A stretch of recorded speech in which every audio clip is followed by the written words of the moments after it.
નમસ્કાર વિદ્યાર્થી મિત્રો, આપણે આજે ચેપ્ટર 7નો આગળનો લેક્ચર જોઈએ. એમાં લાસ્ટ લેક્ચરમાં આપણે જોયું હતું અવરોધને એસી સ્ત્રોત લાગુ પાડતા, અને બીજો ક્વેશ્ચન ઇન્ડક્ટરને એસી સ્ત્રોત લાગુ પાડતા. હવે ત્રીજો ક્વેશ્ચન છે કેપેસિટરને એસી સ્ત્રોત લાગુ પાડતા. તો સર્વપ્રથમ આપણે એક આકૃતિ દોરી દઈએ આ રીતના કે જેમાં એક કેપેસિટર, બે પ્લેટ બતાવીશ, એને સમાંતર એક એસી વોલ્ટેજ ડ્રોપ, જેને આપણે વી કહી દઈએ, અને આ કેપેસિટર. અહીંયા સ્વાભાવિક રીતે વી બરાબર શું છે? વીએમ સાઇન ઓમેગા ટી, સમીકરણ નંબર 1. કેપેસિટરની બે પ્લેટો વચ્ચેનો વિદ્યુત સ્થિતિમાનનો તફાવત, જેને આપણે શું કહીએ છીએ? વીસી, જે આપણે ચેપ્ટર 2માં જોઈ ગયા છે. સૂત્ર છે ક્યુ બાય સી, સમીકરણ નંબર 2. કેપેસિટરની બે પ્લેટ વચ્ચેનો જે વિદ્યુત સ્થિતિમાનનો તફાવત છે એ કોના જેટલો હોય છે? વોલ્ટેજ જેટલો. જો આ સ્ટાર્ટ કરીએ એના પહેલાં હું તમને જરાક માહિતી આપી દઉં કે જ્યારે કેપેસિટરને તમે ડીસી પરિપથ સાથે જોડવામાં આવે, જ્યારે કેપેસિટરને ડીસી પરિપથ દરેકને ખ્યાલ છે કે એક સીધો પ્રવાહ હોય છે. હવે આ પ્રવાહ જો કેપેસિટરને આપવામાં આવે તો શરૂઆતમાં પ્રવાહ જેમ જેમ વધે એમ કેપેસિટરની પ્લેટો શું થાય? ચાર્જ થાય. કેપેસિટર પરનો વિદ્યુતભાર વધે છે, બરાબર, અને ધીરે ધીરે શું થાય છે? ચાર્જ થાય છે. પરંતુ જ્યારે તે સંપૂર્ણપણે ચાર્જ થઈ જાય પછી તે પ્રવાહનો શું કરે? વિરોધ કરે. પછી પ્રવાહને એ આગળ જવા દેતું નથી, બરાબર. તો આ રીતના એનું નિયંત્રિત કરે છે. જ્યારે તમે એસી પરિપથ સાથે જોડવામાં આવે, જેનો સ્ત્રોત આવી રીતના હોય, ઉલટસુલટ પ્રવાહ હોય, એટલે કે ધન અર્ધચક્ર હોય અને ઋણ અર્ધચક્ર હોય, આવો પ્રવાહ જો આને આપવામાં આવે તો શું થાય? શરૂઆતના ધન અર્ધચક્રમાં કેપેસિટરની પ્લેટો વિદ્યુતભારિત થશે, ચાર્જ થશે. પછી જ્યારે સંપૂર્ણપણે ચાર્જ થઈ જશે ત્યારે એનો વિરોધ કરશે. પરંતુ જ્યારે એનો બીજો અર્ધચક્ર આવે, એટલે કે ઋણ મૂલ્ય આવે, ત્યારે કેપેસિટર ફરીથી શું થશે? ડિસ્ચાર્જ થશે એટલે પોતાનો વિદ્યુતભાર ઘટાડશે.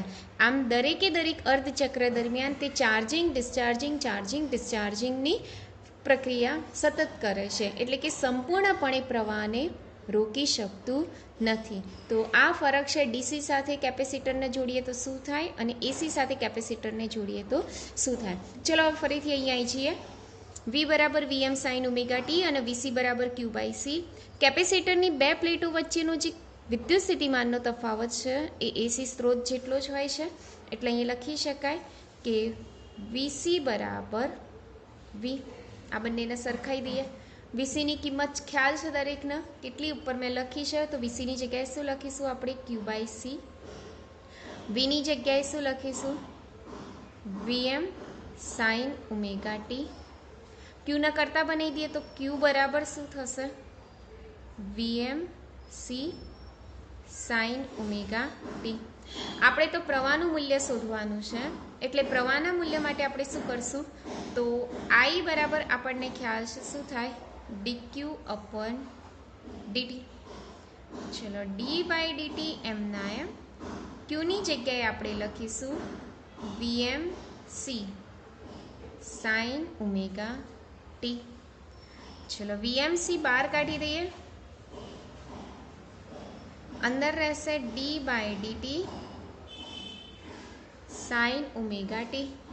સાઇનનું વિકલન કરવાનું છે ટીની સાપેક્ષે. તો સાઇનનું વિકલન કોસ થાય અને ટીની જોડે જે ઓમેગા છે આગળ આવશે, એટલે વી એમ ઓમેગા સી, અને સાઇનનું વિકલન થશે કોસ ઓમેગા ટી. બરાબર, આટલે સુધી મેળવ્યું.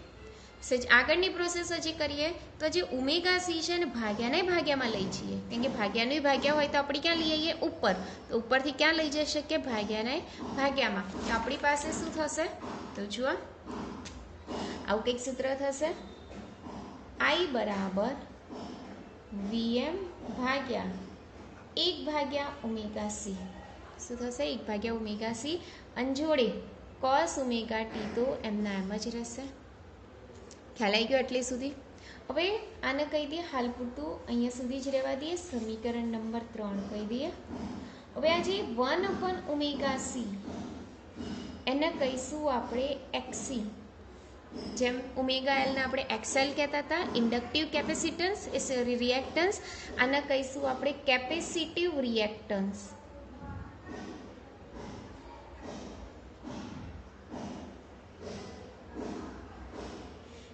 જેનો એકમ ઓમ થાય, અવરોધ જેવો જ થાય, OHM થાય, બરાબર. અને આ જે cos ઓમેગા ટી છે એની જગ્યાએ આપણે આવી રીતના લખી શકીએ sin 90 + θ એવું યાદ હોય તો π/2 પ્લસ ઓમેગા ટી, અથવા તો આને આવી રીતે બી લખી શકાય sin ઓમેગા ટી પ્લસ π/2, બરાબર. તો આ બંને કિંમતો અહીંયા મૂકી દઈએ તો આઈનું સૂત્ર મળશે આપણને Vm/XC, અને આ cos ઓમેગા ટીની જગ્યાએ sin ઓમેગા ટી પ્લસ π/2. આ જે Vm/XC છે એને આપણે કહીશું Im, જેને આપણે કહીશું મહત્તમ પ્રવાહ ઓમના નિયમ અનુસાર. ચલો આની જગ્યાએ આપણે Im મૂકી દઈએ તો I બરાબર સૂત્ર મળશે આપણને Im sin omega T plus π/2. તો આ મળ્યું એ વિદ્યુત પ્રવાહનું સૂત્ર, સમીકરણ નંબર 4. સમીકરણ 1 જોયું જે V બરાબર Vm sin ઓમેગા ટી, સમીકરણ નંબર 1, જેમાં માત્ર સાઇનની જોડે શું છે ઓમેગા ટી, પરંતુ અત્યારે આપણે જોયું I બરાબર Im sin omega T plus π/2, એટલે ઓમેગા ટીની જગ્યાએ π/2 પ્લસમાં છે. આનો અર્થ શું લખાય? અહીંયા લખી શકાય કે સમીકરણ 1 અને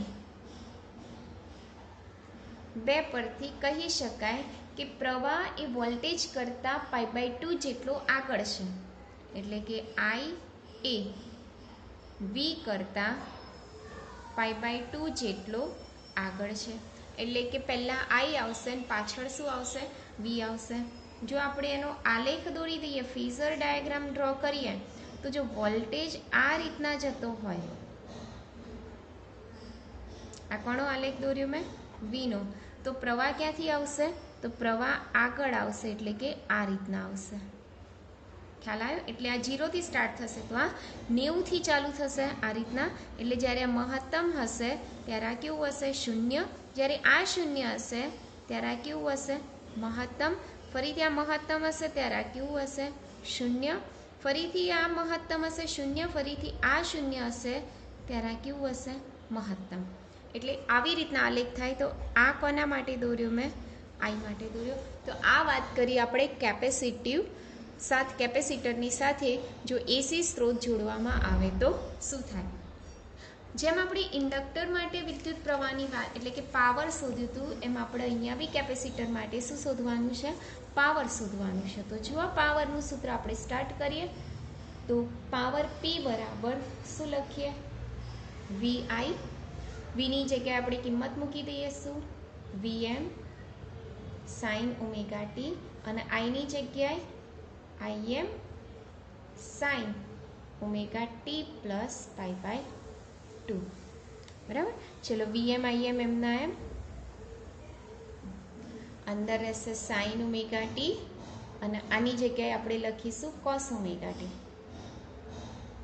આપણે તો સરેરાશ પાવર જોઈએ છે એક પૂર્ણ ચક્ર દરમિયાનનું. સરેરાશ પાવર P બરાબર Vm Im. આની જગ્યાએ આપણે લખીશું sin ઓમેગા ટી, અને આની જગ્યાએ આપણે લખીશું cos ઓમેગા ટી, કારણ કે સરેરાશ બતાવી દેવાનું. હવે આ જે sin ઓમેગા ટી અને cos ઓમેગા ટી એ કેવા હોય છે? 0.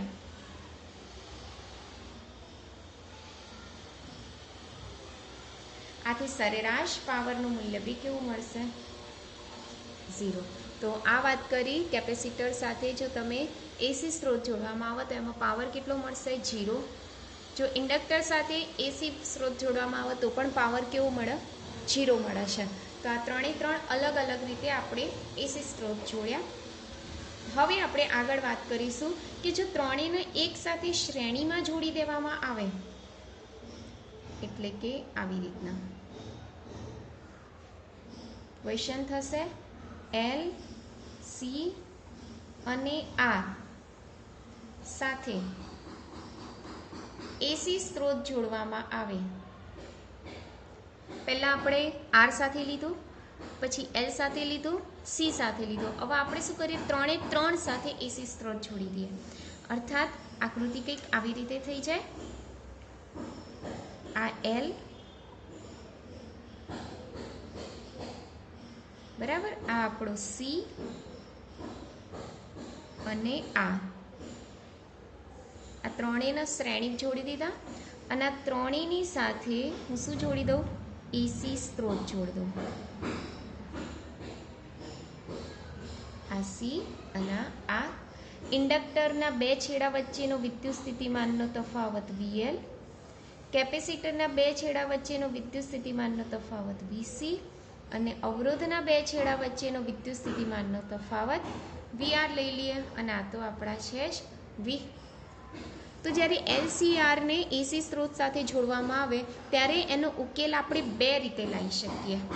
નંબર 1, ફેઝરની રીતથી.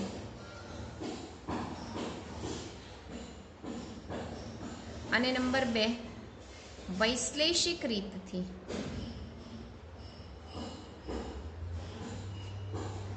આપણે આજે લઈશું ફેઝરની રીતથી આનો ઉકેલ શોધવાનો છે. બરાબર, ફેઝર ડાયાગ્રામની મદદથી આપણે આનો ઉકેલ જોઈશું.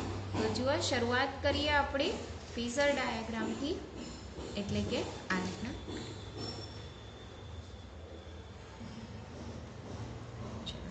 સર્વપ્રથમ આપણે લખી કાઢીએ તો ઇન્ડક્ટર જે છે એ ઇન્ડક્ટરના બે છેડા વચ્ચેનો વિદ્યુત સ્થિતિમાનનો તફાવત, એટલે કે VL લખી કાઢીએ. ચલો, VL ને આપણે કહીએ છીએ ઇન્ડક્ટરના બે છેડા વચ્ચેનો વિદ્યુત સ્થિતિમાનનો તફાવત બરાબર L di/dt. ત્યારબાદ VC ની વાત કરીએ તો VC બરાબર Q/C. અને ત્યારબાદ VR ની વાત કરીએ તો VR બરાબર IR. બરાબર, આ ત્રણ. અને જે આપણો એસી સ્ત્રોત છે V બરાબર શું લખીએ છીએ આપણે, VM sin ωt. તો આ ત્રણે ત્રણ મેં વાત કરી લીધી. ઇન્ડક્ટરના બે છેડા વચ્ચેનો વિદ્યુત સ્થિતિમાનનો તફાવત, કેપેસિટરની બે પ્લેટ વચ્ચેનો વિદ્યુત સ્થિતિમાનનો તફાવત અને અવરોધના બે છેડા વચ્ચેનો વિદ્યુત સ્થિતિમાનનો તફાવત. અને આને આપણે કહીશું એસી સ્ત્રોત. ચલો, આ બધા વોલ્ટેજનું હું એક ફેઝર ડાયાગ્રામ બતાવી દઉં. બરાબર, એટલું યાદ રાખવાનું કે જ્યારે પરિપથમાં માત્ર R હોય, આપણે પહેલી થિયરી જોઈ હતી, તો માત્ર R હોય ત્યારે V અને I સમાન કળામાં હોય છે. કેવા કળામાં હોય છે? સમાન, એટલે V અને I બંને એક જ દિશામાં હોય છે. કે ધારો કે જો I આ દિશામાં હોય તો VR પણ આ દિશામાં હશે. બરાબર, એટલે VR ને પણ આ દિશામાં બધું. જ્યારે માત્ર L હોય ત્યારે સમાન કળામાં હોતું નથી, પરંતુ V એ I કરતા આગળ હોય છે. એટલે કે VL એ I કરતા π/2 જેટલો આગળ હોય છે. બરાબર, એટલે I આ બાજુ હોય તો V આપણા આ દિશામાં હોય છે, આ રીતના. જેને આપણે કહી દઈએ VL. બંને વચ્ચેનો ખૂણો કેટલો? 90. માત્ર C હોય ત્યારે શું હોય છે? તો VC એ I કરતા π/2 જેટલો પાછળ હોય છે. એનો અર્થ, જો I આ દિશામાં હોય તો VC ક્યાં હોય છે? આ દિશામાં હોય. બરાબર, એટલે આ રીતના આપણે દર્શાવી શકીએ. બરાબર, અહીંયા આપણે બતાવી દઈએ VC, જે બંને વચ્ચેનો ખૂણો કેટલો છે π/2. હવે VL અને VC જો એક જ લાઈન ઉપર છે એટલે આનો જે ફેઝર ડાયાગ્રામ બતાવવો હોય તો આપણે આ રીતના બતાવી શકીએ કે VR આ દિશામાં, આ I, અને આ દિશામાં આપણે બંને બતાવી શકીએ VC વત્તા VL. બરાબર, બંને વચ્ચેનો ખૂણો કેટલો થાય 90 થઈ જાય. ખ્યાલ આવી ગયો? તો આ જે આકૃતિ બતાવી એ માત્ર વોલ્ટેજની સંદર્ભમાં બતાવી. હવે એના મૂલ્યોના સંદર્ભમાં આપણે બતાવી દઈએ. તો અહીંયા મૂલ્યોના સંદર્ભમાં બતાવવું હોય તો ઓમના નિયમ અનુસાર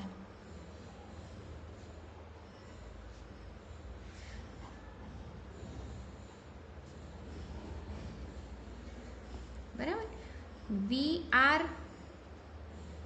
એટલે કે આ જે અવરોધ છે એનું મૂલ્ય લખવું હોય તો ઓમના નિયમ અનુસાર V બરાબર IR લખીએ છીએ તો VRM બરાબર I × R એવું લખાય. ચલો એવી જ રીતના VLM લખવું હોય તો શું લખાય I × XL, અને VCM લખવું હોય તો શું લખાય I × XC. આ મૂલ્યો લખ્યા એના કે અવરોધ માટેનું એટલે કે magnitude of VR, magnitude of VL અને મેગ્નિટ્યુડ ઓફ VC એ ત્રણના મેં મૂલ્યો લખ્યા. તો આના સંદર્ભમાં જો મારે મૂલ્યોની આકૃતિ દોરવી હોય મૂલ્યોના સંદર્ભમાં તો આ દિશામાં તો મારો VRM રાખવાના. બરાબર, આ દિશામાં VRM રાખ્યા. આ દિશામાં જુઓ તો VCનું મૂલ્ય વધારે છે, VLનું મૂલ્ય ઓછું છે. એટલે મૂલ્યની દ્રષ્ટિએ જો મારે લખવું હોય તો અહીંયા શું લખાય VCM માઇનસ VLM. ખ્યાલ આવી ગયો? અને આ બંનેનો પરિણામી સદિશ એટલે કે પરિણામી સદિશ મારા બંનેનો જોડતો સદિશ કહી શકીએ.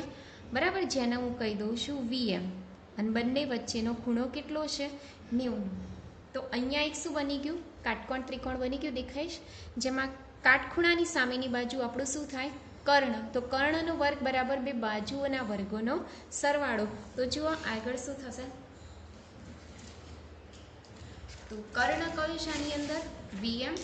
તો આપણે જોઈએ VM નો વર્ગ બરાબર VRM નો વર્ગ. આવી રીતના લખાય જુઓ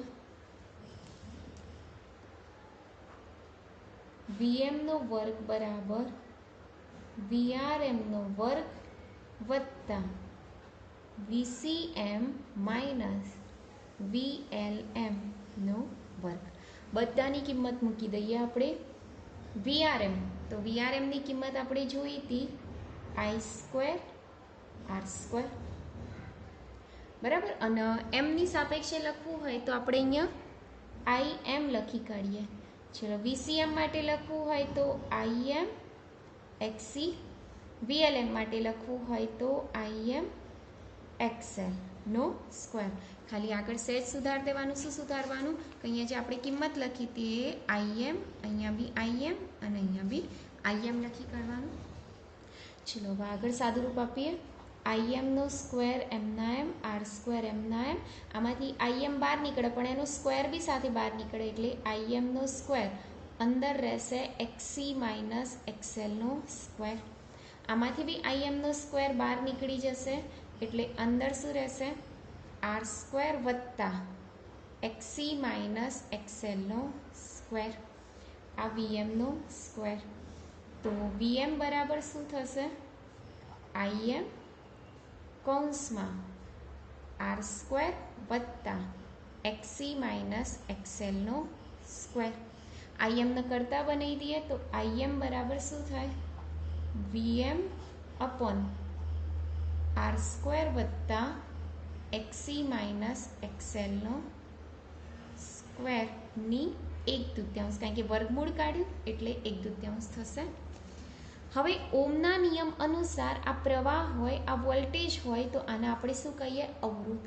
અવરોધ એટલે કોનો અવરોધ તો આખા પરિપથનો અવરોધ. પરિપથનો અવરોધ એટલે LCR શ્રેણી માટેનો પરિપથ, જેના આપણે કહીશું ઇમ્પિડન્સ. જેને આપણે શું કહીશું ઇમ્પિડન્સ. જેને બતાવીશું આપણે Z વડે બતાવીશું, જેનું સૂત્ર થશે R² વત્તા XC માઇનસ XL નો સ્ક્વેર અને આખા કૌંસની બહાર વર્ગમૂળ અથવા તો આવી રીતના પણ બતાવી શકીએ છીએ. આને કહેવાય છે ઇમ્પિડન્સ ઝેડ, જેને કહીશું આપણે LCR, શ્રેણી પરિપથનો અવરોધ એવું બી કહી શકીએ છીએ. જેને બીજા શબ્દોમાં, ટૂંકા શબ્દોમાં આપણે શું કહીશું? ઇમ્પિડન્સ ઝેડ બરાબર વર્ગમૂળમાં આર સ્ક્વેર વત્તા XC માઇનસ XL નો સ્ક્વેર. તો આની કિંમત આપણે આમાં મૂકી દઈએ તો IM બરાબર શું મળશે? VM ભાગ્યા ઝેડ. તો આ વાત કરીએ આપણે વિદ્યુત પ્રવાહનો ઉકેલની વાત કરી. હવે જુઓ ઇમ્પિડન્સ ડાયાગ્રામ ડ્રો કરીએ. ઇમ્પિડન્સ ડાયાગ્રામ એટલે શું? કે જેમ આગળ આપણે આ આકૃતિ જોઈ હતી. કઈ આકૃતિ? વોલ્ટેજ ડાયાગ્રામની. તો VRM છે એની જગ્યાએ આપણે R બતાવીએ આવી રીતના. જોજો ખાસ આ R. આ જે VCM માઇનસ VLM છે એની જગ્યાએ હું બતાવું XC માઇનસ XL. બંને વચ્ચેનો ખૂણો 90 થઈ જશે અને આ બંનેને જોડતો સદિશ આને આપણે પરિણામી વોલ્ટેજ કહીએ અને આપણે પરિણામી અવરોધ એટલે કે Z કહીએ. આ એક કાટકોણ ત્રિકોણ બની ગયું. કાટકોણ ત્રિકોણમાં આપણે પાયથાગોરસનો નિયમનું પાલન કરી શકીએ તો Z. હવે બીજું કે આ જે R છે એને Z સાથે બનાવેલો ખૂણો જેને આપણે કહીએ છીએ કડા, જેને આપણે કહીશું ફાઈ. એટલે કે R એ પરિણામી સદિશ સાથે બનાવેલો ખૂણો જેને આપણે કહીશું ફાઈ. તો ફાઈ બરાબર પહેલાં તો કાટકોણ ત્રિકોણનો ઉપયોગ કરીએ તો આપણે આ સૂત્ર મેળવી શકીએ છીએ. તો લખાય Z સ્ક્વેર બરાબર R સ્ક્વેર વત્તા XC માઇનસ XL નો સ્ક્વેર. તો Z બરાબર શું થાય? વર્ગમૂળમાં R સ્ક્વેર વત્તા XC માઇનસ XL નો સ્ક્વેર. આમ ઇમ્પિડન્સ ડાયાગ્રામ પરથી પણ આપણે ઇમ્પિડન્સનું મૂલ્ય આ મેળવી શકીએ છીએ. હવે કડાનું સૂત્ર મેળવીએ તો tan phi એવું લખાય. tan એટલે સામેની બાજુ ભાગ્યા પાસેની બાજુ. તો ફાઈની સામેની બાજુ કઈ છે? XC માઇનસ XL અને પાસેની બાજુ કઈ છે? R. તો આ આપણને મળ્યું, આપણને કડા તફાવતનું સૂત્ર, ફાઈનું સૂત્ર પ્રાપ્ત થયું. જે કિસ્સામાં XCનું મૂલ્ય XL કરતાં મોટું હોય, જેમાં XCનું મૂલ્ય XL કરતાં મોટું હોય તો આ મૂલ્ય કેવું મળશે? ધન. એટલે કે કડા આપણને કેવી મળશે? ધન મળશે. અને આવા પરિપથને કેપેસિટિવ પ્રભાવી કહે છે. એટલે કે એમાં કેપેસિટરનો પ્રભાવ વધારે હોય છે. જ્યારે XLનું મૂલ્ય XC કરતાં વધારે હોય ત્યારે કડા આપણને કેવી મળશે? ઋણ. તો એવા કિસ્સામાં એને કહેવાય છે ઇન્ડક્ટિવ પ્રભાવી પરિપથ. બરાબર. એટલે આ વાત કરી આપણે ફેઝર ડાયાગ્રામની વાત કરી. જો આના માટે મારો ફેઝર ડાયાગ્રામ ડ્રો કરવો હોય તો હું એક સરળતાથી ફેઝર ડાયાગ્રામ ડ્રો કરી શકું છું આ રીતના. સેકન્ડ. જો કોમન સૂત્ર મારે લખવું હોય તો હું આવી રીતના લખી શકું છું કે I બરાબર IM sin omega T plus phi. આ આઈનું સૂત્ર, જ્યારે વીનું સૂત્ર થશે VM sin ઓમેગા ટી. એટલે કે આ ઓમેગા ટી છે અને આ ઓમેગા ટી પ્લસ ફાઈ છે. આ ફાઈની કિંમત 0 હોય તો એ કયો થઈ જશે? અવરોધ માટે થઈ જાય. જો ફાઈની કિંમત π/2 હોય તો એ શેના માટે થઈ જશે? C માટે થઈ જશે. અને જો ફાઈની કિંમત -π/2 હોય તો એ શેના માટે થઈ જશે? L માટે થઈ જશે. તો ફાઈની કિંમત કોઈ પણ હોઈ શકે અને એના માટે જો મારો ડાયાગ્રામ ડ્રો કરવો હોય આવી રીતના, તો આ તો ખબર છે આ કોણો છે વોલ્ટેજ V માટે. બરાબર. અહીંયા પ્રવાહ એ વોલ્ટેજ કરતાં ફાઈ જેટલો આગળ છે એટલે આપણે પ્રવાહનું મૂલ્ય આવી રીતના લઈ શકીએ છીએ. બરાબર. એમાં બંને વચ્ચેનો જે કડા તફાવત છે, કડા તફાવત કેટલો છે? કડા બરાબર ફાઈ. આ ડોટેડ લાઇનથી બતાવ્યું છે, આઈનું બતાવ્યું છે. આ IV વર્સિસ ઓમેગા ટી એવી રીતના આપણે લખી શકીએ છીએ. પરંતુ આ રીતનો ગેરલાભ એ છે કે તે કોઈ પણ ક્ષણ માટે, એટલે કે યાદચ્છિક ક્ષણનો કોઈ વ્યાખ્યાયિત કરેલી નથી કે આ જ ક્ષણે આટલો હોઈ શકે. બરાબર. તો એનો મહત્વનો એટલે કે મોટામાં મોટો આપણે કહી શકીએ ગેરલાભ કે જેમાં જુદા જુદા કોણ માટે કે ટીની કિંમત તમે કોઈ પણ મૂકી શકો તો ખૂણો તમને કંઈ અલગ મળી શકે, એટલે જુદા જુદા કોણ માટે જુદો જુદો ફેઝર ડાયાગ્રામ પ્રાપ્ત થાય છે. તો આ વાત કરીએ આપણે ફેઝરની રીત. બાકી નંબર 2 રહી વૈશ્લેષિક રીત, જે આપણે નેક્સ્ટ લેક્ચરમાં જોઈશું. આ ક્વેશ્ચન ખૂબ જ અગત્યનો છે, દરેક જણાએ નોટબુકમાં લખી અને તૈયાર પણ કરી દેવાનો છે. Thank you.